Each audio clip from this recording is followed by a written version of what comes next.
ಈ ಸರ್ಕಾರ ಕಳೆದ 8 ದಿನಗಳಿಂದ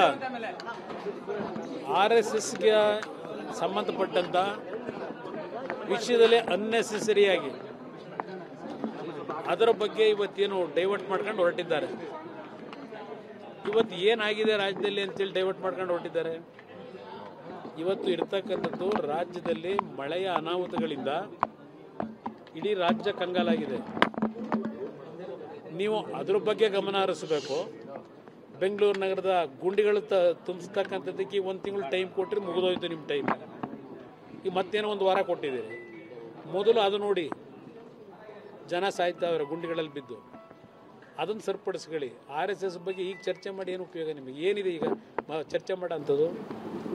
ಅದರಿಂದ ನಾನು ಈ ಸರ್ಕಾರಕ್ಕೆ ಹೇಳೋದು ಇದೆಲ್ಲ ಬಿಟ್ಟು, ಯಾಕಂದರೆ ಕಳೆದ 2 ವರ್ಷದಿಂದ ಅಧಿಕಾರದ ಹಸ್ತಾಂತರದ ಬಗ್ಗೆನೇ 2 ವರ್ಷ ನಿಮ್ಮ ಕಾಲ ಕಳೆದಿದ್ದೀರಿ. ಹಲವಾರು ಬೆಳವಣಿಗೆಗಳಾಗಿದ್ದಾವೆ. ಅದೆಲ್ಲ ಒಂದು ಭಾಗ.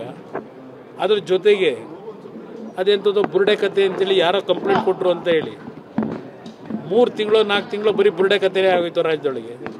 ಅಂತಿಮವಾಗಿ ಸಿಕ್ಕಿದ್ದೇನೋ 0. ಈಗ ತಿಮ್ರೋಡಿಗೂ ಮೊನ್ನೆ ಏನೋ ಕೋರ್ಟಲ್ಲಿ ಈಗಾಗಲೇ ಅದು ಎಂಥದ್ದು ವೆಪನ್ ಇತ್ತು ಅಂತೇಳಿ ನೋಟಿಸ್ ಕೊಟ್ಟಿದ್ರಲ್ಲ, ಗಡಿಪಾರು ಅಂತೇಳಿ, ಅದಕ್ಕೂ ಈಗ ಸ್ಟೇ ಕೊಟ್ಟಾಯಿತು. ಏನು ಸಾಧನೆ ಮಾಡಿದ್ರಿ? ಅದರಿಂದ ಇವತ್ತು ಈ RSSನ ವಿಷಯದಲ್ಲಿ ಪ್ರತಿನಿತ್ಯ ನೀವು ಟೀಕೆ ಮಾಡೋದು ಬಿಟ್ಟು ನಿಮ್ಮ ಕೆಲಸ ಏನಿದೆ ಸರ್ಕಾರ ನಡೆಸ್ತಕ್ಕಂಥದ್ದು ಅದರ ಕಡೆ ಗಮನ ಕೊಡಿ. ಸರ್, ಸತೀಶ್